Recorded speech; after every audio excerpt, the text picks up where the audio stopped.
Brampton ਵਿੱਚ ਸਰਬੱਤ ਖਾਲਸਾ 1986 ਦੀ 40ਵੀਂ ਵਰ੍ਹੇਗੰਢ ਮੌਕੇ ਪੰਥਕ ਕਾਨਫਰੰਸ ਦਾ ਆਯੋਜਨ। ਨਕੋਦਰ ਕਾਂਡ ਦੇ 4 ਸ਼ਹੀਦ ਨੌਜਵਾਨਾਂ ਦੀ ਯਾਦ ਵਿੱਚ ਦਰਬਾਰ ਸਾਹਿਬ ਕੰਪਲੈਕਸ ਵਿੱਚ ਸ਼ਹੀਦੀ ਸਮਾਗਮ। ਅਮਰੀਕੀ ਟੈਰਿਫਾਂ ਨੇ ਮੋਦੀ ਨੂੰ ਝੁਕਣ ਤੇ ਕੀਤਾ ਮਜਬੂਰ, ਸਰਦਾਰ ਸਿਮਰਨਜੀਤ ਸਿੰਘ ਮਾਨ ਦਾ ਦਾਅਵਾ। ਸਾਡਾ ਰਾਜ ਦਾ ਜਿਹੜਾ ਸੰਕਲਪ ਆ ਤੇ ਉਸ ਨੂੰ ਸਥਾਪਿਤ ਕਰਨ ਦਾ ਜਿਹੜਾ ਸੰਘਰਸ਼ ਆ ਉਹ ਆਪਣੀ ਸੱਭਿਆਚਾਰਕ ਹੋਂਦ ਨੂੰ ਬਚਾਉਣ ਦੇ ਡਰ ਵਿੱਚੋਂ ਨਹੀਂ ਨਿਕਲਦਾ। ਉਹ ਕਿਸੇ ਵੱਲੋਂ ਕੀਤੇ ਵਿਤਕਰੇ ਜਾਂ ਜ਼ੁਲਮ ਦੇ ਗਿਲੇ ਸ਼ਿਕਵੇ ਵਿੱਚੋਂ ਰੰਜ ਵਿੱਚੋਂ ਨਹੀਂ ਨਿਕਲਦਾ ਆ। ਸਾਡਾ ਰਾਜ ਦਾ ਸੰਕਲਪ ਤੇ ਉਸ ਨੂੰ ਪ੍ਰਾਪਤ ਕਰਨ ਦਾ ਸੰਘਰਸ਼ ਧਰਮ ਵਿੱਚੋਂ ਨਿਕਲਦਾ। ਸਾਡੇ ਵਾਸਤੇ ਧਰਮ ਯੁੱਧ ਆ। ਕੈਨੇਡਾ ਦੇ ਸ਼ਹਿਰ ਬਰੈਂਪਟਨ ਵਿੱਚ ਪੰਥਕ ਕਾਨਫਰੰਸ ਦਾ ਆਯੋਜਨ ਕੀਤਾ ਗਿਆ, ਜੋ ਕਿ ਸਾਲ 1986 ਵਿੱਚ ਹੋਏ ਸਰਬੱਤ ਖਾਲਸਾ ਦੀ 40ਵੀਂ ਵਰ੍ਹੇਗੰਢ ਨੂੰ ਸਮਰਪਿਤ ਸੀ। ਇਸ ਕਾਨਫਰੰਸ ਵਿੱਚ ਵੱਡੀ ਗਿਣਤੀ ਵਿੱਚ ਸਿੱਖ ਸੰਗਤਾਂ ਨੇ ਹਾਜ਼ਰੀ ਭਰੀ। ਸਮਾਗਮ ਦੌਰਾਨ ਪੰਥਕ ਆਗੂਆਂ ਅਤੇ ਬੁੱਧੀਜੀਵੀਆਂ ਵੱਲੋਂ ਸੰਬੋਧਨ ਕੀਤੇ ਗਏ, ਜਿਨ੍ਹਾਂ ਨੇ 1986 ਦੇ ਸਰਬੱਤ ਖਾਲਸਾ ਦੀ ਇਤਿਹਾਸਕ ਮਹੱਤਤਾ ਤੇ ਚਾਨਣਾ ਪਾਇਆ। ਇਸ ਮੌਕੇ ਹਾਜ਼ਰ ਬੁਲਾਰਿਆਂ ਨੇ ਕਿਹਾ ਕਿ ਸਰਬੱਤ ਖਾਲਸਾ ਸਿੱਖ ਪੰਥ ਦੀ ਸਭ ਤੋਂ ਉੱਚੀ ਸੰਸਥਾ ਹੈ, ਜਿਸ ਨੇ ਇਤਿਹਾਸਕ ਤੌਰ ਤੇ ਪੰਥ ਨੂੰ ਦਿਸ਼ਾ ਦਿੱਤੀ ਹੈ। ਆਗੂਆਂ ਨੇ ਇਸ ਗੱਲ ਤੇ ਵੀ ਜ਼ੋਰ ਦਿੱਤਾ ਕਿ ਅੱਜ ਦੇ ਦੌਰ ਵਿੱਚ ਨੌਜਵਾਨ ਪੀੜ੍ਹੀ ਨੂੰ ਪੰਥਕ ਇਤਿਹਾਸ ਨਾਲ ਜੋੜਨਾ ਬਹੁਤ ਜ਼ਰੂਰੀ ਹੈ, ਤਾਂ ਜੋ ਸਿੱਖ ਕੌਮ ਆਪਣੇ ਅਸੂਲਾਂ ਅਤੇ ਅਧਿਕਾਰਾਂ ਪ੍ਰਤੀ ਸੁਚੇਤ ਰਹੇ। ਸਮਾਗਮ ਦੌਰਾਨ ਪੰਥਕ ਏਕਤਾ ਅਤੇ ਭਵਿੱਖੀ ਰਣਨੀਤੀ ਤੇ ਵੀ ਵਿਚਾਰ ਵਟਾਂਦਰਾ ਕੀਤਾ ਗਿਆ। ਇਸ ਕਾਨਫਰੰਸ ਦੇ ਅੰਤ ਵਿੱਚ ਸਿੱਖ ਪੰਥ ਦੀ ਚੜ੍ਹਦੀ ਕਲਾ ਅਤੇ ਸਰਬੱਤ ਦੇ ਭਲੇ ਲਈ ਅਰਦਾਸ ਕੀਤੀ ਗਈ। 1986 ਦੇ ਵਿੱਚ ਸਰਬੱਤ ਖਾਲਸਾ ਬੁਲਾਇਆ ਗਿਆ ਸੀਗਾ। ਉਦੋਂ 84 ਦਾ ਘੱਲੂਘਾਰਾ ਹੋ ਕੇ ਹਟਿਆ ਸੀਗਾ। ਕੌਮ ਦੇ ਵਿੱਚ ਬੜਾ ਦੁਖਾਂਤ ਸੀਗਾ। ਕੌਮ ਨੂੰ ਪਤਾ ਨਹੀਂ ਸੀ ਵੀ ਕੀ ਕਰਨਾ, ਕਿੱਧਰ ਨੂੰ ਜਾਈਏ। ਜਥੇਬੰਦੀਆਂ ਜਿਹੜੀਆਂ ਹੈਗੀਆਂ ਹੋਂਦ ਦੇ ਵਿੱਚ ਆ ਗਈਆਂ ਸੀਗੀਆਂ, ਪਰ ਉਹਨਾਂ ਨੂੰ ਪਤਾ ਨਹੀਂ ਸੀਗਾ ਕਿ ਨਾ ਉਹਨਾਂ ਨੂੰ ਸੇਧਤ ਕਰਨ ਦੇ ਲਈ ਜਿਹੜਾ ਸੰਘਰਸ਼ ਸੀਗਾ, ਖਾਲਿਸਤਾਨ ਦੀ ਆਜ਼ਾਦੀ ਦੇ ਸੰਘਰਸ਼ ਨੂੰ ਸੇਧਤ ਕਰਨ ਦੇ ਲਈ ਜਿਹੜਾ ਹੈਗਾ ਸਰਬੱਤ ਖਾਲਸਾ ਬਹੁਤ ਸਹਾਇਕ ਸਿੱਧ ਹੋਇਆ। ਜਿਹੜੀਆਂ ਜੁਝਾਰੂ ਜਥੇਬੰਦੀਆਂ ਸੀਗੀਆਂ, ਉਹਨਾਂ ਦੇ ਵਿੱਚ ਡਿਸਪਲਿਨ ਲਿਆਉਣ ਦੇ ਲਈ ਉਹ ਸਰਬੱਤ ਖਾਲਸਾ ਨੇ ਬਹੁਤ ਬਿਹਤਰ ਮੋਹਰੀ ਜਿਹੜਾ ਸੀਗਾ ਰੋਲ ਅਦਾ ਕੀਤਾ। ਉਸ ਸਮੇਂ ਦੇ ਵਿੱਚ ਜਿਹੜੇ ਕੌਮ ਦਾ ਜਿਹੜਾ ਭਵਿੱਖ ਸੀਗਾ ਉਹਨੂੰ ਜਿਹੜਾ ਸੁਚੱਜਾ ਕਰਨ ਦੇ ਲਈ ਪੰਥਕ ਜਥੇਬੰਦੀਆਂ, ਜਿਹੜੀਆਂ ਜੁਝਾਰੂ ਜਥੇਬੰਦੀਆਂ ਉਸ ਵੇਲੇ ਮੈਦਾਨੇ ਜੰਗ ਦੇ ਵਿੱਚ ਨਿਤਰੀਆਂ ਹੋਈਆਂ ਸੀਗੀਆਂ, ਉਹਨਾਂ ਨੂੰ ਸੇਧਤ ਕਰਕੇ ਜਿਹੜਾ ਹੈਗਾ ਜਿਹੜਾ ਪੰਥਕ ਕਮੇਟੀ ਹੋਣ ਦੇ ਵਿੱਚ ਲਿਆਂਦੀ ਗਈ। ਉਸ ਪੰਥਕ ਕਮੇਟੀ ਨੇ 4-5 ਜਿਹੜੀਆਂ ਜਥੇਬੰਦੀਆਂ ਸੀਗੀਆਂ, ਉਹਨਾਂ ਨੇ ਰਲ ਕੇ ਜਿਹੜੇ ਆ ਪੰਜਾਬ ਦੀ ਧਰਤੀ ਦੇ ਉੱਤੇ ਉਹ ਕਾਰਨਾਮੇ ਕੀਤੇ, ਜਾਂ ਹੋਰ ਵੀ ਜੁਝਾਰੂ ਜਥੇਬੰਦੀਆਂ ਜਿਹੜੀਆਂ ਹੈਗੀਆਂ ਉਹ ਡਿਸਪਲਿਨ ਦੇ ਵਿੱਚ ਆ ਕੇ ਉਹਨਾਂ ਨੇ ਬਹੁਤ ਵੱਡੇ ਵੱਡੇ ਕਾਰਨਾਮੇ ਕੀਤੇ। ਉਹ ਵੇਲਾ ਸੀਗਾ ਜਦੋਂ ਪੰਜਾਬ ਦੀ ਧਰਤੀ ਦੇ ਉੱਤੇ ਚਾਰੇ ਪਾਸੇ ਕੇਸਰੀ ਦਸਤਾਰਾਂ ਹੀ ਨਜ਼ਰ ਆਇਆ ਕਰਦੀਆਂ ਸੀਗੀਆਂ। ਸਕੂਲਾਂ ਦੇ ਵਿੱਚ, ਕਾਲਜਾਂ ਦੇ ਵਿੱਚ ਚਾਰੇ ਪਾਸੇ ਜਿਹੜੇ ਸਾਡੇ ਬੱਚੇ ਸੀਗੇ ਇਸ ਤਰ੍ਹਾਂ ਦੇ ਦਸਤਾਰਾਂ ਸਜਾ ਕੇ, ਕੇਸਰੀ ਚੁੰਨੀਆਂ ਲੈ ਕੇ, ਇੱਕ ਤਰ੍ਹਾਂ ਦਾ ਉਹਨਾਂ ਦੇ ਸਮਾਜਿਕ ਸੁਧਾਰ ਵੀ ਕੀਤੇ, ਜਿਹੜੇ ਕਿ ਉਸ ਸਮੇਂ ਬਹੁਤ ਬਿਹਤਰ ਤਰੀਕੇ ਦੇ ਨਾਲ ਜਿਹੜਾ ਜਦੋਂ ਵਿਆਹ ਹੁੰਦੇ ਸੀ ਉਹਨਾਂ ਦੇ ਵਿੱਚ ਜਿਹੜੀਆਂ ਲੱਖਾਂ ਰੁਪਈਆ ਖਰਚ ਕਰਕੇ ਜਿਹੜਾ ਹੈਗਾ ਪਰਿਵਾਰ ਕਰਜ਼ਾਈ ਹੋ ਜਾਂਦੇ ਸੀ। ਉਹਨਾਂ ਜੁਝਾਰੂਆਂ ਨੇ ਜਿਹੜਾ ਹੈਗਾ ਉਸ ਵੇਲੇ ਜਿਹੜਾ ਹੈਗਾ ਉਹ ਵਿਆਹ ਜਿਹੜੇ ਸੀਗੇ ਉਹ 10 ਜਾਂ ਬੰਦਿਆਂ ਨੂੰ, 5 ਬੰਦਿਆਂ ਨੂੰ ਜਾਂ 11 ਬੰਦਿਆਂ ਨੂੰ ਹੀ ਸਿਰਫ ਜੰਜਾਂ ਦੇ ਵਿੱਚ ਜਾਣ ਦੇ ਲਈ ਔਰ ਬੜੇ ਸਿੰਪਲ ਤਰੀਕੇ ਦੇ ਨਾਲ ਵਿਆਹ ਕਰਾਉਣ ਦੀ ਰੀਤ ਜਿਹੜੀ ਉਸ ਵੇਲੇ ਤੋਰੀ ਸੀਗੀ, ਉਸ ਨੂੰ ਅੱਜ ਤੱਕ ਜਿਹੜਾ ਲੋਕੀ ਸਲਾਹ ਰਹੇ ਹੈਗੇ ਆ। ਉਹ ਮੁੜ ਕੇ ਪੰਜਾਬ ਦੇ ਹਿੰਦੁਸਤਾਨ ਦੀ ਸਰਕਾਰ ਨੇ ਬੜੇ ਕੋਝੇ ਤਰੀਕੇ ਦੇ ਨਾਲ ਪੰਜਾਬ ਦੇ ਵਿੱਚ ਜਿਹੜਾ ਹੈਗਾ ਗਾਉਣ ਵਜਾਉਣ ਵਾਲਿਆਂ ਦਾ ਜਿਹੜਾ ਕਲਚਰ ਲਿਆ ਕੇ ਉਸ ਚੀਜ਼ ਨੂੰ ਖਤਮ ਕੀਤਾ, ਤੇ ਅੱਜ ਤੱਕ ਜਿਹੜਾ ਹੈਗਾ ਉਹ ਗੰਧਲਾ ਜਿਹੜਾ ਹੈਗਾ ਪਿਆ ਹੋਇਆ ਹੈਗਾ। ਆਪਾਂ ਵੀ ਉਹ ਜਿਹੜਾ 1986 ਦਾ ਸਰਬੱਤ ਖਾਲਸਾ ਸੀਗਾ, ਉਹਦੀ ਜਿਹੜੀ ਹੈਗੀ ਆ 40ਵੀਂ ਵਰ੍ਹੇਗੰਢ ਆਪਾਂ ਅੱਜ ਗੁਰਦੁਆਰਾ ਸਾਹਿਬ ਵਿਖੇ ਇੱਥੇ ਆਪਾਂ ਮਨਾ ਰਹੇ ਹੈਗੇ ਆ। ਦੁਨੀਆ ਦੇ ਵਿੱਚ ਹਰ ਗੁਰਦੁਆਰਾ ਸਾਹਿਬ ਦੇ ਵਿੱਚ ਇਹ ਜਿਹੜਾ ਦਿਨ ਮਨਾਇਆ ਗਿਆ ਹੈਗਾ। ਸੋ ਜਦੋਂ ਆਪਾਂ 1986 ਦੇ ਗੁਰਮਤਿ ਜਦੋਂ ਆਪਾਂ ਪੜ੍ਹਦੇ ਹੈਗੇ, ਉਹਦੇ ਵਿੱਚ ਇੱਕ ਲਾਈਨ ਆਉਂਦੀ ਹੈਗੀ ਆ, ਇਹ ਸਮਾਗਮ ਇੱਕ ਵਾਰ ਫਿਰ ਇਹ ਗੱਲ ਸਪਸ਼ਟ ਕਰ ਦੇਣਾ ਚਾਹੁੰਦਾ ਆ ਕਿ ਇੱਕ ਓੰਕਾਰ ਸਤਨਾਮ ਦੇ ਧਾਰਨੀ ਸਿੱਖਾਂ ਦਾ ਧਰਮ, ਰਾਜਨੀਤੀ ਤੇ ਗੁਰਤਾਮ ਅਨਿੱਖੜ ਹਨ ਅਤੇ ਉਹ ਇਹਨਾਂ ਦੀ ਵਰਤੋਂ ਪੰਥਕ ਨਵ ਉਸਾਰੀ ਲਈ ਕਰਦੇ ਹੀ ਰਹਿਣਗੇ ਅਤੇ ਸਿੱਖ ਆਪਣਾ ਸ਼ਾਸਤਰਧਾਰੀ ਹੋਣ ਦਾ ਹੱਕ ਤੇ ਗੁਰਧਾਮਾਂ ਵਿੱਚ ਸ਼ਾਸਤਰਾਂ ਤੇ ਪਾਬੰਦੀ ਪ੍ਰਵਾਨ ਨਹੀਂ ਕਰਦੇ। ਇਨ੍ਹਾਂ ਚੰਦ ਸਤਰਾਂ ਦੇ ਵਿੱਚ ਜਿਹੜੇ ਸਵਾਲਾਂ ਨਾਲ ਆਪਾਂ ਅੱਜ ਭਿੜ ਰਹੇ ਹਾਂ ਲੀਡਰਸ਼ਿਪ ਬਾਰੇ, ਉਹ ਬਹੁਤ ਸਪਸ਼ਟਤਾ ਦੇ ਨਾਲ ਸਾਫ਼ ਕਰ ਦਿੰਦੀ ਹੈ। ਰਾਜ ਦੇ ਸੰਕਲਪ ਬਾਰੇ, ਰਾਜ ਦੇ ਸੋਮੇ ਬਾਰੇ ਵੀ, ਰਾਜ ਕਰਨ ਦਾ ਅਧਿਕਾਰ ਸਾਨੂੰ ਕਿੱਥੋਂ ਮਿਲਦਾ ਆ, ਤੇ ਰਾਜ ਲੈਣ ਦੀ ਨੀਤੀ ਬਾਰੇ। ਜਦੋਂ ਆਪਾਂ ਸੰਕਲਪ ਬਾਰੇ ਗੱਲ ਕਰਦੇ ਹਾਂ ਵੀ ਸਿੱਖਾਂ ਦਾ ਰਾਜ ਦਾ ਸੰਕਲਪ ਕੀ ਆ ਤੇ ਕਿੱਥੋਂ ਆਇਆ, ਉਹ ਇੱਥੋਂ ਗੱਲ ਸ਼ੁਰੂ ਹੁੰਦੀ ਹੈ ਵੀ ਆਪਾਂ ਕੌਣ ਆ, ਅਸੀਂ ਆਪਣੇ ਆਪ ਬਾਰੇ, ਆਪਣੀ ਪਛਾਣ ਬਾਰੇ ਆਪਾਂ ਕੀ ਸਮਝਦੇ ਹਾਂ। ਤੇ ਇਹਨਾਂ ਲਾਈਨਾਂ ਦੇ ਵਿੱਚ, ਜਿਹੜੇ ਗੁਰਮਤਿਆਂ ਦੇ ਵਿੱਚ ਜਿਹੜੀ ਲਾਈਨ ਹੈਗੀ ਆ ਵੀ ਇੱਕ ਓੰਕਾਰ ਸਤਨਾਮ ਦੇ ਧਾਰਨੀ, ਜਦੋਂ ਅਸੀਂ ਆਪਣੇ ਆਪ ਬਾਰੇ ਗੱਲ ਕਰਦੇ ਹਾਂ ਵੀ ਆਪਾਂ ਕੋਈ ਸੱਭਿਆਚਾਰਕ ਫਿਰਕੇ ਨਹੀਂ ਹੈਗੇ, ਆਪਾਂ ਕੋਈ ਐਥਨਿਕ ਕਮਿਊਨਿਟੀ ਨਹੀਂ ਹੈਗੇ ਵੀ ਜਿਹੜੇ ਬੰਦੇ ਇੱਕ ਰਾਇਸ਼ੁਮਾਰੀ ਦੇ ਵਿੱਚ ਸਿੱਖ ਹੋਣ ਤੇ ਟਿਕ ਮਾਰਦੇ ਆ ਵੀ ਉਹੀ ਸਿੱਖ ਆ। ਸਿੱਖ ਉਹ ਆ ਜੋ ਮਹਾਰਾਜ ਸਾਨੂੰ ਦੱਸਦੇ, ਗੁਰ ਸਤਿਗੁਰ ਕਾ ਜੋ ਸਿੱਖ ਖਾਏ ਸੋ ਭਲ ਕੇ ਉਠ ਹਰ ਨਾਮ ਧਿਆਵੈ। ਜੇ ਆਪਾਂ ਸੰਘਰਸ਼ ਦੇ ਕਾਫਲਿਆਂ ਬਾਰੇ ਆਪਾਂ ਗੱਲ ਕਰਦੇ ਹਾਂ, ਆਪਣੀ ਸ਼ੁਰੂਆਤ ਇੱਥੋਂ ਹੋਣੀ ਹੈ। ਮਹਾਰਾਜ ਸਿੱਖ ਕਿਸ ਨੂੰ ਸਮਝਦੇ ਆ, ਸਿੱਖ ਹੋਣ ਦੇ ਨਾਤੇ ਸਾਡੇ ਕੀ ਫਰਜ਼ ਹੈਗੇ ਆ, ਸਿੱਖ ਆਪਾਂ ਕਿਵੇਂ ਬਣ ਸਕਦੇ ਆ, ਤੇ ਸਿੱਖ ਹੋ ਕੇ ਇਸ ਪਰਿਭਾਸ਼ਾ ਮੁਤਾਬਕ ਆਪਣੇ ਆਪ ਨੂੰ ਅਨੁਸਾਰ ਕਰਕੇ ਉਸ ਤੋਂ ਬਾਅਦ ਫਿਰ ਸਵਾਲ ਪੈਦਾ ਹੁੰਦਾ ਹੈ ਵੀ ਆਪਾਂ ਰਾਜ ਕਿਵੇਂ ਕਰਨਾ ਹੈ, ਰਾਜ ਕੀ ਚੀਜ਼ ਆ। ਤੇ ਇਹਨਾਂ ਸਤਰਾਂ ਦੇ ਵਿੱਚ ਇਹ ਗੱਲ ਸਪਸ਼ਟ ਸੀ, ਧਰਮ ਤੇ ਰਾਜਨੀਤੀ ਸਾਡੇ ਵਾਸਤੇ ਨਖੜ ਹੈਗੇ। ਜਿਹੜੇ ਇੱਕ ਓੰਕਾਰ ਸਤਨਾਮ ਦੇ ਧਾਰਨੀ ਹੈਗੇ ਆ, ਸਾਡਾ ਜਿਹੜਾ ਮੌਲਿਕ ਸੰਕਲਪ ਹੈਗਾ ਰਾਜ ਬਾਰੇ, ਉਹ ਦੁਨੀਆ ਨਾਲੋਂ ਬਿਲਕੁਲ ਵੱਖਰਾ ਆ। ਸਾਡਾ ਰਾਜ ਦਾ ਜਿਹੜਾ ਸੰਕਲਪ ਆ ਤੇ ਉਸ ਨੂੰ ਸਥਾਪਿਤ ਕਰਨ ਦਾ ਜਿਹੜਾ ਸੰਘਰਸ਼ ਆ, ਉਹ ਆਪਣੇ ਸੱਭਿਆਚਾਰਕ ਹੋਂਦ ਨੂੰ ਬਚਾਉਣ ਦੇ ਡਰ ਵਿੱਚੋਂ ਨਹੀਂ ਨਿਕਲਦਾ। ਉਹ ਕਿਸੇ ਵੱਲੋਂ ਕੀਤੇ ਵਿਤਕਰੇ ਜਾਂ ਜ਼ੁਲਮ ਦੇ ਗਿਲੇ ਸ਼ਿਕਵੇ ਵਿੱਚੋਂ, ਰੰਜ ਵਿੱਚੋਂ ਨਹੀਂ ਨਿਕਲਦਾ ਆ। ਸਾਡਾ ਰਾਜ ਦਾ ਸੰਕਲਪ ਤੇ ਉਸ ਨੂੰ ਪ੍ਰਾਪਤ ਕਰਨ ਦਾ ਸੰਘਰਸ਼ ਧਰਮ ਵਿੱਚੋਂ ਨਿਕਲਦਾ ਹੈ। ਸਾਡੇ ਵਾਸਤੇ ਧਰਮ ਯੁੱਧ ਆ। ਜੇ ਆਪਾਂ ਨਾਮ ਧਿਆਉਣ ਦੀ ਗੱਲ ਕਰਦੇ ਹਾਂ, ਸੇਵਾ ਕਰਨ ਦੀ ਗੱਲ ਕਰਦੇ ਹਾਂ, ਅਕਾਲ ਪੁਰਖ ਨਾਲ ਮੇਲ ਮਿਲਾਪ ਦੀ ਗੱਲ ਕਰਦੇ ਹਾਂ, ਬੇਗਮਪੁਰਾ ਹਲੇਮੀ ਰਾਜ ਖਾਲਿਸਤਾਨ ਨੂੰ ਸਥਾਪਿਤ ਕਰਨਾ ਉਸ ਵਿੱਚੋਂ ਨਿਕਲਦਾ ਹੀ ਹੈ। ਜਿਹੜਾ ਸਿੱਖ ਦਾ ਦੁਨੀਆ ਦਾ ਵੇਖਣ ਦਾ ਨਜ਼ਰੀਆ ਜਿਹੜਾ ਹੈਗਾ, ਉਸ ਦੇ ਵਿੱਚ ਇਹ ਨਹੀਂ ਵੀ ਅਕਾਲ ਪੁਰਖ ਕੋਈ ਗੈਬੀ ਸ਼ਕਤੀ ਹੈ ਜਿਹੜੇ ਹੋਰ ਕਿਸੇ ਓਪਰੀ ਜਗ੍ਹਾ ਤੇ ਵਸਦੀ ਹੈ। ਮਹਾਰਾਜ ਦਾ ਫਰਮਾਨਾ, ਫਰੀਦਾ ਖਾਲਕ ਖਲਕ ਮੈਂ, ਖਲਕ ਵਸੈ ਰੱਬ ਮਾਹੇ। ਜੇ ਆਪਾਂ ਉਸ ਖਾਲਕ ਨੂੰ ਯਾਦ ਕਰਨ ਵਾਸਤੇ ਨਾਮ ਜਪਦੇ ਹਾਂ, ਸੇਵਾ ਕਰਦੇ ਹਾਂ, ਤਾਂ ਨਾਲ ਦੇ ਨਾਲ ਇਹ ਵੀ ਸਾਨੂੰ ਉਪਦੇਸ਼ ਆ, ਸਾਡੀ ਜ਼ਿੰਮੇਵਾਰੀ ਆ, ਜਿਹੜੀ ਸਹਿਜ ਸਵਾਈ ਸਾਡੇ ਦਿਲ ਵਿੱਚੋਂ ਨਿਕਲਦੀ ਆ ਵੀ ਇਸ ਕਾਇਨਾਤ ਵਿੱਚੋਂ ਜਿਹਦੇ ਵਿੱਚ ਅਕਾਲ ਪੁਰਖ ਵਸਦਾ ਆ, ਜੇ ਕਿਸੇ ਵੀ ਜੀਅ ਦੇ ਖਿਲਾਫ, ਕਿਸੇ ਵੀ ਇਸ ਕਾਇਨਾਤ ਦੇ ਕਿਸੇ ਵੀ ਹਿੱਸੇ ਦੇ ਖਿਲਾਫ ਜ਼ੁਲਮ ਹੁੰਦਾ ਹੈ, ਉਹ ਸਿੱਖ ਵਾਸਤੇ ਅਸਹਿ ਆ, ਉਹ ਬਰਦਾਸ਼ਤ ਨਹੀਂ ਕੀਤਾ ਜਾ ਸਕਦਾ। ਤਾਂ ਜਿਹੜਾ ਸਾਡਾ ਹਲੇਮੀ ਰਾਜ, ਜਿਹਨੂੰ ਅਜੋਕੇ ਦੌਰ ਦੇ ਵਿੱਚ ਆਪਾਂ ਨੂੰ ਖਾਲਿਸਤਾਨ ਦਾ ਨਾਂ ਦਿੱਤਾ ਹੈਗਾ, ਉਹ ਸਾਡੀ ਸੇਵਾ ਤੇ ਸਿਮਰਨ ਵਿੱਚੋਂ ਹੀ ਨਿਕਲਦਾ ਆ ਵੀ ਇੱਕ ਐਸਾ ਸਮਾਜ, ਇੱਕ ਐਸਾ ਰਾਜ ਆਪਾਂ ਸਥਾਪਿਤ ਕਰਨਾ ਜੋ ਗੁਰੂ ਮਹਾਰਾਜ ਦੇ ਜਿਹੜਾ ਦ੍ਰਿਸ਼ਟੀਕੋਣ, ਜਿਹੜਾ ਨਿਆਂ ਦੇ ਉੱਪਰ ਟਿਕਿਆ ਹੋਇਆ, ਜਿਹਦਾ ਆਧਾਰ ਸਰਬੱਤ ਦਾ ਭਲਾ ਆ, ਉਹਨੂੰ ਸਥਾਪਿਤ ਕਰਨ ਦਾ ਜਿਹੜਾ ਸਾਡਾ ਧਾਰਮਿਕ, ਸਾਡੀ ਰੂਹਾਨੀ ਜ਼ਿੰਮੇਵਾਰੀ ਆ। ਤੇ ਜ਼ਿੰਮੇਵਾਰੀ ਹੀ ਨਹੀਂ, ਉਸ ਵਿੱਚੋਂ ਸਾਨੂੰ ਰੂਹਾਨੀ ਰਸ ਆਉਂਦਾ ਹੈ।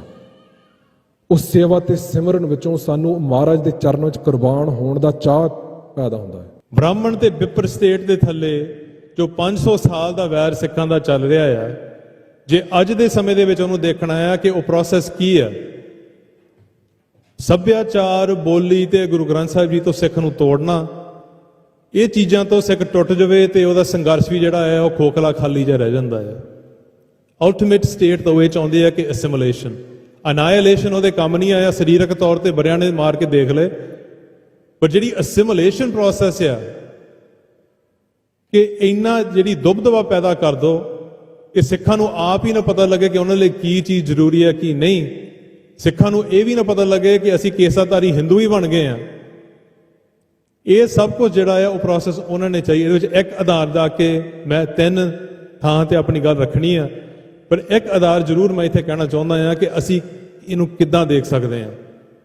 15 ਸਾਲ ਪਹਿਲਾਂ ਜਦੋਂ ਗੁਰੂ ਗ੍ਰੰਥ ਸਾਹਿਬ ਜੀ ਮਹਾਰਾਜ ਦੀ ਕੋਈ ਬੇਅਦਬੀ ਹੁੰਦੀ ਸੀ ਪੰਜਾਬ ਦੇ ਵਿੱਚ, ਤੇ ਬਾਹਰਲੇ ਸਿੱਖਾਂ ਤੋਂ ਲੈ ਕੇ ਪੰਜਾਬ ਦੇ ਸਿੱਖ ਜਿਹੜੇ ਸੀਗੇ ਉਹ ਇਹਦਾ ਜਿਹਦਾ ਸਰੀਰ ਸਾਡਾ ਪਾੜਿਆ ਹੁੰਦਾ ਸੀਗਾ, ਅਸੀਂ ਉਹ ਮਹਿਸੂਸ ਕਰਦੇ ਸੀ। 15 ਸਾਲ ਲਗਾਤਾਰ ਬੇਅਦਬੀਆਂ ਹੋ ਰਹੀਆਂ ਆ, ਪਿਛਲੇ ਹਫਤੇ ਵੀ ਹੋਈ, ਉਸ ਤੋਂ ਪਹਿਲੇ ਹਫਤੇ ਵੀ ਹੋਈ। ਹੌਲੀ ਹੌਲੀ ਸਿੱਖ ਆਪ ਹੀ ਇਹ ਗੱਲ ਕਹਿਣ ਆਪੇ, ਜਦੋਂ ਤੁਸੀਂ ਇੱਕ ਦੂਜੇ ਨਾਲ ਗੱਲ ਕਰਦੇ ਆ ਕਿ ਯਾਰ ਇਹ ਤਾਂ ਰੋਜ਼ ਦੀ ਗੱਲ ਆ। ਜੇ ਬੇਅਦਬੀ ਰੋਜ਼ ਦੀ ਗੱਲ ਬਣ ਗਈ ਫਿਰ ਅਸੀਂ ਸਿੱਖ ਕਾਹਦੇ ਰਹੇ? ਮੈਂ ਵੀ ਇਹਦੇ ਵਿੱਚ ਹੀ ਆਉਂਦਾ। ਪਰ ਉਹਨਾਂ ਨੇ ਇੱਕ ਚੀਜ਼ ਨੂੰ ਇੰਨਾ ਨੋਰਮਲਾਈਜ਼ ਕਰ ਦਿੱਤਾ ਸਿੱਖਾਂ ਦੇ ਵਿੱਚ, ਜਿਹੜੀ ਸਭ ਤੋਂ ਉੱਤਮ ਚੀਜ਼ ਸਿੱਖ ਦੀ ਜ਼ਿੰਦਗੀ ਦੇ ਵਿੱਚ ਹੈ, ਜੋ ਗੁਰੂ ਗ੍ਰੰਥ ਸਾਹਿਬ ਜੀ ਮਹਾਰਾਜ ਨਾਲ ਸਾਡਾ ਰਿਸ਼ਤਾ ਆ, ਉਹਨੂੰ ਵੀ ਉਹਨਾਂ ਨੇ ਇੰਨਾ ਥੱਲੇ ਲੈ ਆਂਦਾ ਕਿ ਸਿੱਖ ਦੇ ਮੂੰਹੋਂ ਇਹ ਗੱਲ ਨਿਕਲ ਰਹੀ ਆ ਕਿ ਚਲੋ ਇਹ ਤਾਂ ਰੋਜ਼ ਦੀ ਗੱਲ ਆ। ਇਹਦਾ ਮਤਲਬ ਉਹ ਕੁਝ ਹੱਦ ਤੱਕ ਇੱਕ ਸਕਸੈਸ ਪਾ ਰਹੇ ਆ ਕਿ ਸਿੱਖਾਂ ਦੇ ਵਿੱਚ ਇਹ ਮਿਲਾਵਟਾਂ ਪਾਉਣੀਆਂ। ਮੈਂ ਆਪਣੀ ਗੱਲ ਜਿਹੜੀ ਆ ਸਿਰਫ 3 ਥਾਂ ਤੇ ਆਪ ਚੀਜ਼ ਨਾਲ ਕਰਨਾ ਚਾਹੁੰਦਾ ਆ। ਪਹਿਲਾ ਇਹ ਆ ਕਿ ਜੇ ਅਸੀਂ ਸਰਬੱਤ ਖਾਲਸੇ ਦੀ ਆਪਾਂ ਇੱਥੇ ਗੱਲ ਕਰ ਰਹੇ ਆ, 1986 ਦੇ ਸਰਬੱਤ ਖਾਲਸੇ ਦੀ, ਤੇ ਉਹ ਸਰਬੱਤ ਖਾਲਸਾ ਜਿਹੜਾ ਆ ਉਹ ਜੋ ਸਾਡੇ 18ਵੀਂ ਸਦੀ ਦੇ ਸਰਬੱਤ ਖਾਲਸੇ ਨੇ ਉਹਨਾਂ ਦੇ ਨਾਲ ਇਹਨਾਂ ਦਾ ਕੀ ਮੇਲ ਆ, ਤੇ ਸਾਡੇ ਭਵਿੱਖ ਦੇ ਵਿੱਚ ਫਿਰ ਇਹ ਜਿਹੜਾ ਸਰਬੱਤ ਖਾਲਸਾ ਆ ਕੀ ਮਾਇਨਾ ਰੱਖਦਾ ਆ। ਦੂਜੀ ਗੱਲ ਐਲਾਨ ਦੀ, ਐਲਾਨ ਕਰਨ ਦੇ ਪਿੱਛੇ ਕੋਈ ਨਤੀਜੇ ਹੁੰਦੇ ਆ, ਮੈਂ ਖਾਸ ਕਰਕੇ ਉਹ ਤੇ ਥੋੜਾ ਜਿਹਾ ਧਿਆਨ ਦੇਣਾ ਚਾਹੁੰਦਾ। ਤੇ ਤੀਜੀ ਗੱਲ ਜਿਹੜੀ ਆ, ਅੱਜ ਦਾ ਜਿਹੜਾ ਸਮਾਂ ਜਿਹੜਾ ਆ, ਮਾਹੌਲ, এনवायरमेंट ਸਾਡੀ ਜਿਹੜੀ ਜੀਓਪੋਲਿਟਿਕਲੀ ਚੱਲ ਰਹੀ ਆ ਦੁਨੀਆ ਦੇ ਵਿੱਚ, ਕਿ ਅਸੀਂ ਕਿੱਧਰ ਨੂੰ ਜਾ ਰਹੇ ਆ, ਤੇ ਜਿਹੜਾ ਸਰਬੱਤ ਖਾਲਸਾ 1986 ਦਾ ਹੈ ਉਹ ਸਾਨੂੰ ਕਿੱਦਾਂ ਗਾਈਡ ਕਰ ਸਕਦਾ ਹੈ ਇਸ ਸਾਰੇ ਸਪੇਸ ਦੇ ਵਿੱਚ। ਕਾਂਗਰਸ ਸਰਕਾਰ ਹੈ ਜਿਹੜੀ ਹੈਗੀ ਆ USA ਦੀ ਅਸੈਂਬਲੀ, ਉਹਦੇ ਵਿੱਚ ਪਿਛਲੇ ਸਾਲ ਉਹਨਾਂ ਨੇ ਸਾਕੇ ਨਕੋਦਰ ਨੂੰ ਮਾਨਤਾ ਦੇ ਦਿੱਤੀ। ਸਾਡੀਆਂ ਨਾਲ ਸਰਕਾਰਾਂ ਨਾਲ ਇਹਨਾਂ ਨੇ ਵੀ ਇੱਕ ਨੂੰ ਗੱਲ ਕੀਤੀ ਸੀ, ਇਹਨਾਂ ਨੇ ਵੀ ਨਹੀਂ ਅੱਜ ਤੱਕ ਸਾਨੂੰ ਨਹੀਂ। ਹੈਰਾਨਗੀ ਦੇ ਨਾਲ ਇਹ ਕਹਿਣਾ ਪੈ ਰਿਹਾ ਹੈ ਕਿ ਜਿਸ ਕੇਸ ਦੇ ਅਸੀਂ ਫਾਸੀ ਹਾਂ, ਜਿਹਨੂੰ ਅਸੀਂ ਮਾਣ ਰੱਖ ਕੇ ਆਪਣੀ ਕੰਟਰੀ ਕਹਿ ਰਹੇ ਹਾਂ, ਉਸ ਦੇਸ਼ ਦੇ ਵਿੱਚ ਸਾਨੂੰ ਨਿਆਂ ਨਹੀਂ ਮਿਲਦਾ। ਅਸੀਂ ਦਰ ਦੀਆਂ ਠੋਕਰਾਂ ਖਾਧੀਆਂ, ਅਸੀਂ ਕੋਈ ਵੀ ਦਰਵਾਜ਼ਾ ਨਹੀਂ ਛੱਡਿਆ ਜਿਹੜਾ ਅਸੀਂ ਨਹੀਂ ਖੜਕਾ, ਪਰ ਇਸ ਸਰਕਾਰ ਨੇ ਸਾਨੂੰ ਅੱਜ ਤੱਕ ਨਿਰਾਸ਼ਾ ਹੀ ਝੋਲੀ ਵਿੱਚ ਪਾਈ। 4 ਫਰਵਰੀ 1986 ਨੂੰ ਨਕੋਦਰ ਵਿੱਚ ਸ਼ਹੀਦ ਕੀਤੇ ਗਏ ਫੈਡਰੇਸ਼ਨ ਦੇ 4 ਨੌਜਵਾਨਾਂ ਦੀ ਯਾਦ ਵਿੱਚ ਅੱਜ ਸ਼੍ਰੀ ਦਰਬਾਰ ਸਾਹਿਬ ਕੰਪਲੈਕਸ ਵਿੱਚ ਸ਼ਹੀਦੀ ਸਮਾਗਮ ਕਰਵਾਇਆ ਗਿਆ। ਇਸ ਮੌਕੇ ਸ਼ਹੀਦਾਂ ਨੂੰ ਸ਼ਰਧਾਂਜਲੀ ਭੇਂਟ ਕੀਤੀ ਗਈ ਅਤੇ ਉਹਨਾਂ ਦੀ ਕੁਰਬਾਨੀ ਨੂੰ ਯਾਦ ਕੀਤਾ ਗਿਆ। ਸ਼ਹੀਦੀ ਸਮਾਗਮ ਵਿੱਚ ਸ਼ਹੀਦ ਪਰਿਵਾਰਾਂ ਦੇ ਵਾਰਸਾਂ ਦੇ ਨਾਲ-ਨਾਲ ਵੱਖ-ਵੱਖ ਪੰਥਕ ਜਥੇਬੰਦੀਆਂ ਦੇ ਆਗੂਆਂ ਨੇ ਵੀ ਹਾਜ਼ਰੀ ਭਰੀ। ਬੁਲਾਰਿਆਂ ਨੇ ਆਪਣੇ ਸੰਬੋਧਨ ਦੌਰਾਨ ਕਿਹਾ ਕਿ 4 ਨੌਜਵਾਨਾਂ ਦੀ ਸ਼ਹਾਦਤ ਪੰਥਕ ਇਤਿਹਾਸ ਦਾ ਅਹਿਮ ਅਧਿਆਇ ਹੈ, ਜਿਸ ਨੂੰ ਕਦੇ ਭੁਲਾਇਆ ਨਹੀਂ ਜਾ ਸਕਦਾ। ਇਸ ਮੌਕੇ ਆਗੂਆਂ ਨੇ ਦੁਹਰਾਇਆ ਕਿ ਸ਼ਹੀਦਾਂ ਦੀ ਸੋਚ ਅਤੇ ਕੁਰਬਾਨੀ ਨੌਜਵਾਨ ਪੀੜ੍ਹੀ ਲਈ ਪ੍ਰੇਰਨਾ ਸਰੋਤ ਹੈ ਅਤੇ ਪੰਥਕ ਅਧਿਕਾਰਾਂ ਲਈ ਸੰਘਰਸ਼ ਨੂੰ ਮਜ਼ਬੂਤੀ ਦਿੰਦੀ ਰਹੇਗੀ। ਸ਼ਹੀਦ ਪਰਿਵਾਰਾਂ ਦੇ ਵਾਰਸਾਂ ਨੇ ਵੀ ਆਪਣੇ ਵਿਚਾਰ ਰੱਖਦੇ ਹੋਏ ਇਨਸਾਫ ਅਤੇ ਯਾਦਗਾਰੀ ਦੀ ਮਹੱਤਤਾ ਤੇ ਜ਼ੋਰ ਦਿੱਤਾ। ਅਖੀਰ ਵਿੱਚ ਅਰਦਾਸ ਕੀਤੀ ਗਈ ਅਤੇ ਸ਼ਹੀਦਾਂ ਦੀ ਯਾਦ ਨੂੰ ਸਦਾ ਜਿਉਂਦੇ ਰੱਖਣ ਦਾ ਸੰਕਲਪ ਲਿਆ ਗਿਆ। ਕਾਂਗਰਸ ਸਰਕਾਰ ਹੈ ਜਿਹੜੀ ਹੈਗੀ ਆ USA ਦੀ ਅਸੈਂਬਲੀ, ਉਹਦੇ ਵਿੱਚ ਪਿਛਲੇ ਸਾਲ ਉਹਨਾਂ ਨੇ ਸਾਕੇ ਨਕੋਦਰ ਨੂੰ ਮਾਨਤਾ ਦੇ ਦਿੱਤੀ। ਸਾਡੀਆਂ ਨਾਲ ਸਰਕਾਰਾਂ ਨਾਲ ਇਹਨਾਂ ਨੇ ਵੀ ਇੱਕ ਨੂੰ ਗੱਲ ਕੀਤੀ ਸੀ, ਇਹਨਾਂ ਨੇ ਵੀ ਨਹੀਂ ਅੱਜ ਤੱਕ ਸਾਨੂੰ ਨਹੀਂ ਖੋਲ੍ਹੀ। ਜਿਹੜੀ ਕਾਬਲ ਸਿੰਘ ਤੇ ਕੁਲਦੀਪ ਸਿੰਘ ਬਡਾਲਾ ਨੇ ਕੀਤੀ, ਉਹਦਾ ਵੀ ਕੋਈ ਕਾਗਜ਼ ਨਹੀਂ, ਇੱਥੋਂ ਵੀ ਨਹੀਂ ਲੱਭਦਾ। ਉਹਦਾ ਕੌਣ ਜ਼ਿੰਮੇਵਾਰ ਆ, ਇਹ ਜਾਣਦੇ ਆ ਤਾਂ ਸਰਕਾਰਾਂ ਜਾਣਦੀਆਂ ਵੀ ਇਹ ਕਿਉਂ। ਅਸੀਂ ਚਾਹੁੰਦੇ ਹਾਂ ਵੀ ਜਿੱਦਾਂ ਉੱਥੇ ਮਾਨਤਾ ਮਿਲੀ ਹੈ ਸਾਕੇ ਨੂੰ 4 ਫਰਵਰੀ 1986, ਇੱਥੇ ਵੀ ਇਹਨੂੰ ਮਾਨਤਾ ਮਿਲਣੀ ਚਾਹੀਦੀ ਹੈ। ਜਿਹੜਾ ਸਾਕਾ ਆ ਇਹ ਜੇ ਨਾ ਵਾਪਰਦਾ ਤਾਂ ਮੈਂ ਬਗਰਾੜੀ ਕਾਂਡ ਕਦੇ ਨਹੀਂ ਸੀ ਵਾਪਰਦਾ। ਦੋਹਾਂ ਦੀਆਂ ਸਾਰੀਆਂ ਤਰ੍ਹਾਂ ਉੱਥੇ ਵੀ ਪੁਲਿਸ ਲਾਪਤਾ ਹੈ, ਇੱਥੇ ਤਾਂ ਪੁਲਿਸ ਵਾਲੀ ਲੱਭਦੇ ਹੀ ਨਹੀਂ। ਇੱਥੇ ਤਾਂ ਜਿਹੜੇ ਅਜ਼ਹਾਰ ਆਲਮ ਸੀ ਉਹਨਾਂ ਨੂੰ ਤਰੱਕੀਆਂ ਦੇ ਦਿੱਤੀਆਂ, ਉਹਨਾਂ ਦੀਆਂ ਘਰ ਵਾਲੀਆਂ ਨੂੰ ਮਿਨਿਸਟਰੀਆਂ ਦੇ ਦਿੱਤੀਆਂ, ਉਹਨਾਂ ਨੂੰ ਆਪਣੇ ਅਕਾਲੀ ਦਲ ਦੇ ਪ੍ਰਧਾਨ। ਮੈਨੂੰ ਥੋੜੀ ਖੁਸ਼ੀ ਹੋਈ ਸੀ ਅੱਜ ਤੋਂ ਕੁਝ ਸਾਲ ਪਹਿਲਾਂ ਜਦੋਂ ਇੱਥੇ ਇਹਨਾਂ ਨੂੰ ਇੱਥੇ ਪੇਸ਼ ਹੋਏ, ਇਹਨਾਂ ਨੇ ਆਪਣੀਆਂ ਗਲਤੀਆਂ ਮੰਨੀਆਂ। ਅੱਜ ਫਿਰ ਮੁਕਰ ਅੱਜ ਫਿਰ ਕਹਿੰਦੇ ਸਾਡੀ ਕੋਈ ਗਲਤੀ ਅਸੀਂ ਤੁਹਾਨੂੰ ਮੰਨੀ ਨਹੀਂ ਸੀ। ਕਿੰਨਾ ਬਹੁਤ ਕੀਤੀ ਜਾਂਦਾ ਹੈ ਕਿ ਸਾਨੂੰ ਸਾਡਾ ਜ਼ਖਮਾਂ ਤੇ ਕੋਈ ਲੋੜ ਕਿਉਂ ਛੜਕੀ ਜਾਂਦੇ ਬਾਰ-ਬਾਰ। ਸਾਨੂੰ ਇਨਸਾਫ ਚਾਹੀਏ। ਮੈਂ ਚਾਰੇ ਪਰਿਵਾਰਾਂ ਨੂੰ ਤਾਂ ਕਿ ਇਹ ਰੈਕਟ ਦੁਨੀਆ ਤੇ ਰਹੇ ਵੀ ਇਹ ਸਾਕਾ ਵਰਤ ਰਿਹਾ, ਇਹ ਉਹਨੂੰ ਲੁਕਾਉਣਾ ਚਾਹੁੰਦੇ ਆ। ਇਹ ਕਹਿੰਦੇ ਕੁਛ ਹੋਇਆ ਹੀ ਨਹੀਂ। ਇਹ ਸੱਚਾਈ ਨੂੰ ਪ੍ਰਗਟ ਕਰਨ ਲਈ ਸਾਨੂੰ 40 ਸਾਲ ਲੱਗ ਗਏ। ਸੱਚਾਈ ਲਿਆਉਣ ਲਈ ਸਾਨੂੰ ਪਤਾ ਇਨਸਾਫ ਨਹੀਂ। ਇਨਸਾਫ ਤਾਂ ਕਿਸੇ ਨੂੰ ਵੀ ਨਹੀਂ ਇੱਥੇ ਮਿਲਣਾ। ਇਨਸਾਫ ਵਾਲੀ ਗੱਲ ਜਿਹੜੀ ਉਹਦੇ ਬੱਚੇ ਪਾਟੇ ਆ। ਤੁਹਾਨੂੰ ਜੇ ਨਹੀਂ ਪਤਾ ਲੱਗਦਾ ਉਹ ਵੱਖਰੀ ਗੱਲ ਹੈ। ਮੈਂ 26 ਤਰੀਕ ਨੂੰ ਵੀ ਆਇਆ ਸੀ, ਇੱਥੇ ਇਕੱਠ ਹੋਇਆ, 4 ਜਥੇਬੰਦੀਆਂ ਸੀ। ਮੈਂ ਫੇਰ ਬੇਨਤੀ ਕਰਦਾ ਇਹਨਾਂ ਦੇ ਨਾਲ ਹੋਰ ਰਲੋ, ਦੂਸਰੇ ਵੀ ਆਓ, ਇੱਕ ਸਾਥ ਇਕੱਠੇ ਹੋਵੋ ਤੇ ਜਿਹੜੇ ਮਜ਼ਲੂਮ ਜਿਹਨਾਂ ਬੇਟੀਆਂ ਦੇ ਭਰਾ ਗਏ ਆ, ਜਿਹਨਾਂ ਦੇ ਬੱਚੇ ਗਏ ਆ, ਉਹਨਾਂ ਦੀ ਬਾਤ ਕਰੋ, ਉਹਨਾਂ ਨੂੰ ਦਿਲਾਸਾ ਹੋਵੇ ਵੀ ਕਦੀ ਨਾ ਕਦੀ ਕਿਸੇ ਤਾਂ ਇਨਸਾਫ ਹੋਵੇ। ਹੈਰਾਨਗੀ ਦੇ ਨਾਲ ਇਹ ਕਹਿਣਾ ਪੈ ਰਿਹਾ ਹੈ ਕਿ ਜਿਸ ਦੇਸ਼ ਦੇ ਅਸੀਂ ਵਾਸੀ ਹਾਂ, ਜਿਹਨੂੰ ਅਸੀਂ ਮਾਣ ਨਾਲ ਕਿ ਆਪਣੀ ਕੰਟਰੀ ਕਹਿ ਰਹੇ ਹਾਂ, ਉਸ ਦੇਸ਼ ਦੇ ਵਿੱਚ ਸਾਨੂੰ ਨਿਆਂ ਨਹੀਂ ਮਿਲਿਆ। ਅਸੀਂ ਦਰ ਦੀਆਂ ਠੋਕਰਾਂ ਖਾਧੀਆਂ। ਅਸੀਂ ਕੋਈ ਵੀ ਦਰਵਾਜ਼ਾ ਨਹੀਂ ਛੱਡਿਆ ਜਿਹੜਾ ਅਸੀਂ ਨਹੀਂ ਖੜਕਾ। ਪਰ ਇਸ ਸਰਕਾਰ ਨੇ ਸਾਨੂੰ ਅੱਜ ਤੱਕ ਨਿਰਾਸ਼ਾ ਹੀ ਝੋਲੀ ਵਿੱਚ ਪਾਈ। ਚਾਹੇ ਸਾਡੀ ਪੰਜਾਬ ਸਰਕਾਰ ਆ, ਚਾਹੇ ਸਾਡੀ ਸੈਂਟਰ ਸਰਕਾਰ ਆ। ਸਰਕਾਰਾਂ ਬਹੁਤ ਆਈਆਂ, ਬਹੁਤ ਬਦਲੇ, ਮੰਤਰੀ ਵੀ ਬੜੇ ਆਏ।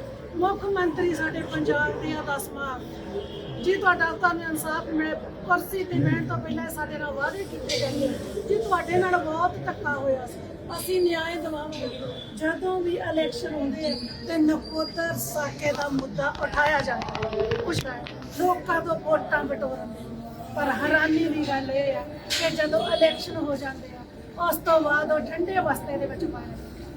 ਪਰ ਅਸੀਂ ਧੰਨਵਾਦੀ ਹਾਂ ਉਹਨਾਂ ਸਰਕਾਰਾਂ ਦੇ, ਵਿਦੇਸ਼ੀ ਸਰਕਾਰਾਂ ਜਿਹਨੂੰ ਅਸੀਂ ਕਹਿੰਦੇ ਆ, ਜਿਨ੍ਹਾਂ ਨੇ ਇਸ ਨੂੰ ਮਾਨਤਾ ਦਿੱਤੀ ਆ ਤੇ ਉਹਨਾਂ ਨੇ ਕਲੀਅਰ ਕੀਤਾ ਹੈ ਕਿ ਨਕੋਦਰ ਦੇ ਵਿੱਚ ਕਹਿਰ ਹੋਇਆ ਸੀ, ਉੱਥੇ ਮਜ਼ਲੂਮਾਂ ਦਾ ਕਤਲ ਹੋਇਆ ਸੀ, ਸਿੱਖਾਂ ਦਾ ਕਤਲ ਹੋਇਆ ਸੀ। ਪਰ ਸਾਡੀ ਸਰਕਾਰ ਕਹਿੰਦੀ ਆ ਕਿ ਨਕੋਦਰ ਤੱਕ ਕੋਈ ਕਾਂਡ ਹੀ ਨਹੀਂ ਹੋਇਆ।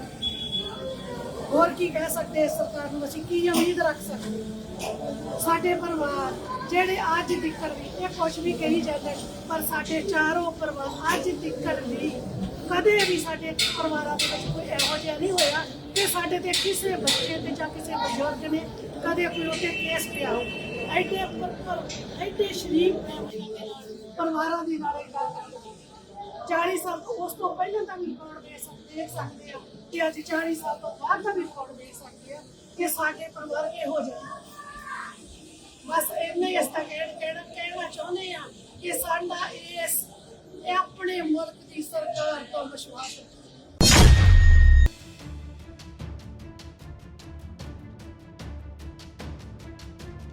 ਫਤਿਹਗੜ੍ਹ ਸਾਹਿਬ ਤੋਂ ਵੱਡਾ ਸਿਆਸੀ ਬਿਆਨ ਸਾਹਮਣੇ ਆਇਆ ਹੈ। ਸ਼੍ਰੋਮਣੀ ਅਕਾਲੀ ਦਲ ਅੰਮ੍ਰਿਤਸਰ ਦੇ ਪ੍ਰਧਾਨ ਸਰਦਾਰ ਸਿਮਰਨਜੀਤ ਸਿੰਘ ਮਾਨ ਨੇ ਕਿਹਾ ਕਿ ਅਮਰੀਕਾ ਵੱਲੋਂ ਇੰਡੀਆ ਤੇ ਲਗਾਏ ਗਏ ਵਾਧੂ ਟੈਰਿਫਾਂ ਦੇ ਦਬਾਅ ਕਾਰਨ ਪ੍ਰਧਾਨ ਮੰਤਰੀ ਨਰਿੰਦਰ ਮੋਦੀ ਨੂੰ ਅਮਰੀਕਾ ਅੱਗੇ ਨਰਮ ਹੋਣਾ ਪਿਆ।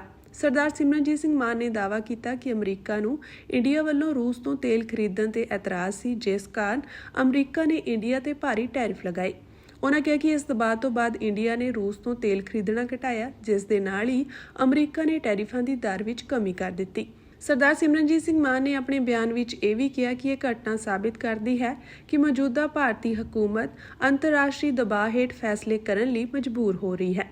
ਉਨ੍ਹਾਂ ਪ੍ਰਧਾਨ ਮੰਤਰੀ ਮੋਦੀ ਅਤੇ ਉਨ੍ਹਾਂ ਦੀ ਸਰਕਾਰ ਤੇ ਵਿਦੇਸ਼ੀ ਮੁਲਕਾਂ ਦੀ ਪ੍ਰਭੂਸੱਤਾ ਦੀ ਉਲੰਘਣਾ ਕਰਨ ਦੇ ਗੰਭੀਰ ਦੋਸ਼ ਵੀ ਲਗਾਏ।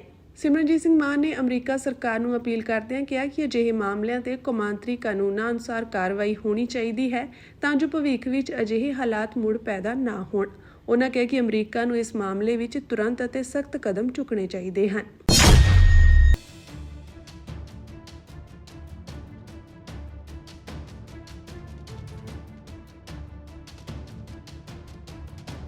ਰੂਸ ਨੇ ਸੋਮਵਾਰ ਅੱਧੀ ਰਾਤ ਨੂੰ ਕੀਤੇ ਵੱਡੇ ਹਮਲੇ ਵਿੱਚ ਯੂਕਰੇਨ ਤੇ 450 ਦੇ ਕਰੀਬ ਲੰਮੀ ਦੂਰੀ ਵਾਲੇ ਡਰੋਨ ਅਤੇ 70 ਮਿਜ਼ਾਈਲਾਂ ਦਾਗੀਆਂ।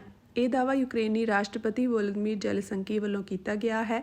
ਇਹ ਹਮਲੇ ਅਜਿਹੇ ਮੌਕੇ ਕੀਤੇ ਗਏ ਹਨ ਜਦੋਂ ਦੋਵੇਂ ਮੁਲਕ ਜੰਗ ਦੇ ਖਾਤਮੇ ਲਈ ਅਮਰੀਕਾ ਦੀ ਵਿਚੋਲਗੀ ਨਾਲ ਆਬੂ ਧਾਬੀ UAE ਵਿੱਚ ਹੋਣ ਵਾਲੀ ਗੱਲਬਾਤ ਵਿੱਚ ਸ਼ਾਮਿਲ ਹੋਣ ਦੀ ਤਿਆਰੀ ਕਰ ਰਹੇ ਹਨ। ਸਟੇਟ ਐਮਰਜੈਂਸੀ ਸੇਵਾ ਮੁਤਾਬਕ ਬੰਬਾਰੀ ਵਿੱਚ 10 ਵਿਅਕਤੀ ਜ਼ਖਮੀ ਹੋ ਗਏ ਤੇ ਕਈ ਰਿਹਾਇਸ਼ੀ ਇਮਾਰਤਾਂ, ਇੱਕ ਕਿੰਡਰਗਾਰਟਨ ਸਕੂਲ ਤੇ ਗੈਸ ਸਟੇਸ਼ਨ ਨੂੰ ਅੱਗ ਲੱਗ ਗਈ। ਕੀਵ ਦੇ ਮੇਅਰ ਵਿਤਾਲੀ ਕਲੇਸ਼ਕੋ ਨੇ ਕਿਹਾ ਕਿ ਹਮਲੇ ਕਰਕੇ 1170 ਅਪਾਰਟਮੈਂਟ ਇਮਾਰਤਾਂ ਬਿਨਾਂ ਹੀਟਿੰਗ ਤੋਂ ਸਨ। ਇਸ ਹਮਲੇ ਵਿੱਚ ਯੂਕਰੇਨੀ ਇਤਿਹਾਸ ਬਾਰੇ ਨੈਸ਼ਨਲ ਮਿਊਜ਼ੀਅਮ ਵਿਚਲਾ ਹਾਲ ਆਫ ਫੇਮ ਵੀ ਨੁਕਸਾਨਿਆ ਗਿਆ ਹੈ। ਜਲਸੰਕੀ ਨੇ ਕਿਹਾ ਕਿ ਰੂਸ ਨੇ ਖਾਸ ਕਰਕੇ ਬਿਜਲੀ ਗ੍ਰਿਡ ਨੂੰ ਨਿਸ਼ਾਨਾ ਬਣਾਉਂਦਿਆਂ ਘੱਟੋ-ਘੱਟ 5 ਇਲਾਕਿਆਂ ਤੇ ਬੰਬਾਰੀ ਕੀਤੀ। ਅਧਿਕਾਰੀਆਂ ਨੇ ਕਿਹਾ ਕਿ ਬੰਬਾਰੀ ਦੌਰਾਨ ਘੱਟੋ-ਘੱਟ 10 ਲੋਕ ਜ਼ਖਮੀ ਹੋਏ ਹਨ।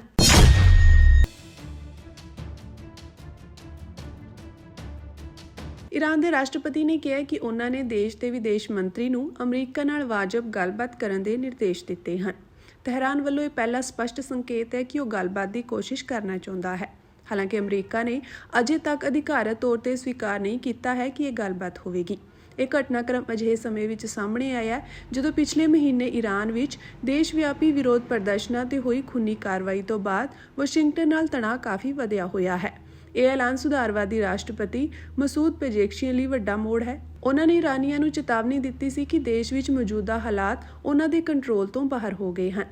ਇਹ ਇਸ ਗੱਲ ਦਾ ਵੀ ਸੰਕੇਤ ਹੈ ਕਿ ਰਾਸ਼ਟਰਪਤੀ ਨੂੰ ਈਰਾਨ ਦੇ ਸੁਪਰੀਮ ਆਗੂ ਆਇਤੁੱਲਾ ਅਲੀ ਖਮੇਨੀ ਦਾ ਸਮਰਥਨ ਪ੍ਰਾਪਤ ਹੈ, ਜਿਨ੍ਹਾਂ ਨੇ ਪਹਿਲਾਂ ਇਸ ਗੱਲਬਾਤ ਨੂੰ ਖਾਰਜ ਕਰ ਦਿੱਤਾ ਸੀ। ਤੁਰਕੀ ਇਸ ਹਫ਼ਤੇ ਦੇ ਅੰਤ ਵਿੱਚ ਆਪਣੇ ਦੇਸ਼ ਵਿੱਚ ਗੱਲਬਾਤ ਕਰਾਉਣ ਲਈ ਪਰਦੇ ਦੇ ਪਿੱਛੇ ਰਹਿ ਕੇ ਕੰਮ ਕਰ ਰਿਹਾ ਹੈ। ਇਸ ਦੌਰਾਨ ਅਮਰੀਕੀ ਮੱਧ ਪੂਰਬੀ ਦੂਤ ਸਟੀਵ ਵਿਟਕੋਫ ਖੇਤਰ ਦਾ ਦੌਰਾ ਕਰ ਰਹੇ ਹਨ। ਈਰਾਨ ਅਤੇ ਅਮਰੀਕਾ ਵਿਚਾਲੇ ਸਮਝੌਤਾ ਹੋਵੇਗਾ ਜਾਂ ਨਹੀਂ, ਇਹ ਦੇਖਣਾ ਅਜੇ ਬਾਕੀ ਹੈ।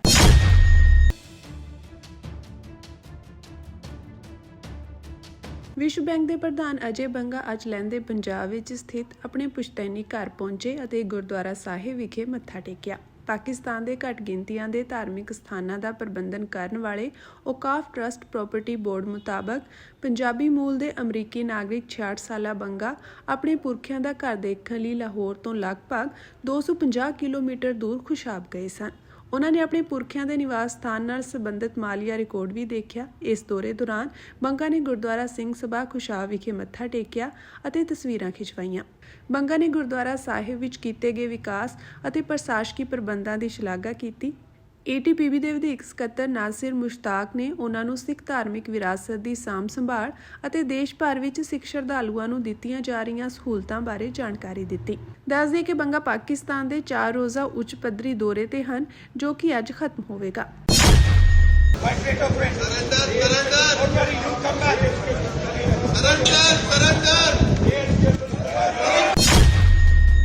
ਕਾਂਗਰਸ ਦੇ ਸੰਸਦ ਮੈਂਬਰਾਂ ਵੱਲੋਂ ਪ੍ਰਧਾਨ ਮੰਤਰੀ ਨਰਿੰਦਰ ਮੋਦੀ ਤੇ ਸਮਝੌਤਾ ਕਰਨ ਦਾ ਦੋਸ਼ ਲਗਾਉਂਦਿਆਂ ਪ੍ਰਦਰਸ਼ਨ ਕੀਤਾ ਗਿਆ। ਇਸ ਦੌਰਾਨ ਵਿਰੋਧੀ ਧਿਰ ਦੇ ਨੇਤਾ ਰਾਹੁਲ ਗਾਂਧੀ ਅਤੇ ਕੇਂਦਰੀ ਰਾਜ ਮੰਤਰੀ ਰਵਨੀਤ ਬਿੱਟੂ ਵਿਚਕਾਰ ਤਿੱਖੀ ਤਕਰਾਰ ਹੋ ਗਈ।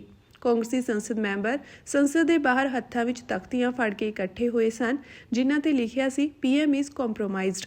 ਇਹ ਪ੍ਰਦਰਸ਼ਨ ਲੋਕ ਸਭਾ ਵਿੱਚ ਵਿਰੋਧੀ ਧਿਰ ਦੇ ਨੇਤਾ ਰਾਹੁਲ ਗਾਂਧੀ ਵੱਲੋਂ ਇੱਕ ਦਿਨ ਪਹਿਲਾਂ ਭਾਰਤ ਅਮਰੀਕਾ ਵਪਾਰ ਸਮਝੌਤੇ ਨੂੰ ਲੈ ਕੇ ਮੀਡੀਆ ਸਾਹਮਣੇ ਕੀਤੇ ਗਏ ਦਾਅਵਿਆਂ ਨੂੰ ਦੁਹਰਾਉਣ ਲਈ ਕੀਤਾ ਗਿਆ ਸੀ। ਇਸ ਦੌਰਾਨ ਜਦੋਂ ਰੇਲ ਰਾਜ ਮੰਤਰੀ ਅਤੇ ਭਾਜਪਾ ਸੰਸਦ ਮੈਂਬਰ ਰਵਨੀਤ ਬਿੱਟੂ ਪ੍ਰਦਰਸ਼ਨ ਕਰ ਰਹੇ ਸੰਸਦ ਮੈਂਬਰਾਂ ਦੇ ਕੋਲੋਂ ਲੰਘੇ ਤਾਂ ਰਾਹੁਲ ਗਾਂਧੀ ਨੇ ਬਿੱਟੂ ਵੱਲ ਇਸ਼ਾਰਾ ਕਰਦਿਆਂ ਗੱਦਾਰ ਦੋਸਤ ਕਿਹਾ। ਰਾਹੁਲ ਗਾਂਧੀ ਨੇ ਫਿਰ ਵਿਅੰਗਮਈ ਢੰਗ ਨਾਲ ਬਿੱਟੂ ਵੱਲ ਹੱਥ ਵਧਾਇਆ ਤੇ ਕਿਹਾ ਕਿ ਉਹ ਆਖਿਰਕਾਰ ਕਾਂਗਰਸ ਵਿੱਚ ਵਾਪਸ ਹੋਣਗੇ। ਬਿੱਟੂ ਨੇ ਹੱਥ ਮਿਲਾਉਣ ਤੋਂ ਇਨਕਾਰ ਕਰ ਦਿੱਤਾ ਤੇ ਗੁੱਸੇ ਵਿੱਚ ਜਵਾਬ ਦਿੰਦਿਆਂ ਗਾਂਧੀ ਤੇ ਦੇਸ਼ ਦੇ ਖਿਲਾਫ ਹੋਣ ਦਾ ਦੋਸ਼ ਲਗਾਇਆ। ਇਸ ਦੌਰਾਨ ਦੋਵਾਂ ਨੂੰ ਕੁਝ ਦੇਰ ਲਈ ਤਿੱਖੇ ਸ਼ਬਦਾਂ ਦਾ ਆਦਾਨ-ਪ੍ਰਦਾਨ ਕਰਦੇ ਦੇਖਿਆ ਗਿਆ। ਇਸ ਜ਼ਬਾਨੀ ਜੰਗ ਨੇ ਪ੍ਰਦਰਸ਼ਨ ਦੇ ਮਾਹੌਲ ਨੂੰ ਹੋਰ ਗਰਮਾ ਦਿੱਤਾ। ਇਹ ਟਕਰਾਅ ਲੋਕ ਸਭਾ ਵਿੱਚ ਸੈਸ਼ਨ ਦੇ ਬਾਕੀ ਰਹਿੰਦੇ ਸਮੇਂ ਲਈ 8 ਵਿਰੋਧੀ ਸੰਸਦ ਮੈਂਬਰਾਂ ਦੀ ਮੁਅੱਤਲੀ ਤੋਂ ਬਾਅਦ ਵਧੇ ਤਣਾਅ ਦੇ ਵਿਚਕਾਰ ਹੋਇਆ ਹੈ। ਮੁਅੱਤਲ ਕੀਤੇ ਗਏ ਮੈਂਬਰਾਂ ਵਿੱਚ ਗੁਰਜੀਤ ਸਿੰਘ ਔਜਲਾ, ਹਿਬੀ ਈਡਨ, ਡੀਨ ਕੁਰੀਆਕੋਸ, ਅਮਰਿੰਦਰ ਸਿੰਘ ਰਾਜਾ ਵੜਿੰਗ, ਵੀ ਮਾਣਿਕਮ ਟੈਗੋਰ, ਡਾਕਟਰ ਪ੍ਰਸ਼ਾਂਤ ਯਾਦਵ ਰਾਓ ਪਡੋਲੇ, ਚਾਮਲਾ ਕੀਨ ਕੁਮਾਰ ਰੈਡੀ ਅਤੇ S ਵੈਂਕਟੇਸ਼ਨ ਸ਼ਾਮਿਲ ਹਨ। ये कारगिल की जंग जीत के आए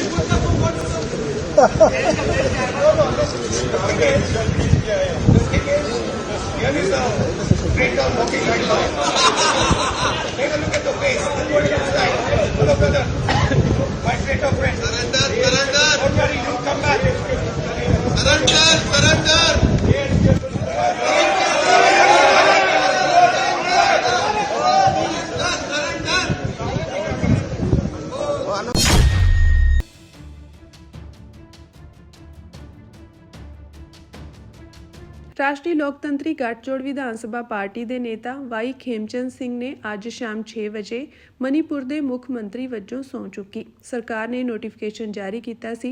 ਸਹੁੰ ਚੁੱਕ ਸਮਾਗਮ ਲੋਕ ਭਵਨ ਵਿਖੇ ਹੋਇਆ, ਜਿੱਥੇ ਸਵੇਰ ਤੋਂ ਹੀ ਤਿਆਰੀਆਂ ਚੱਲ ਰਹੀਆਂ ਸਨ।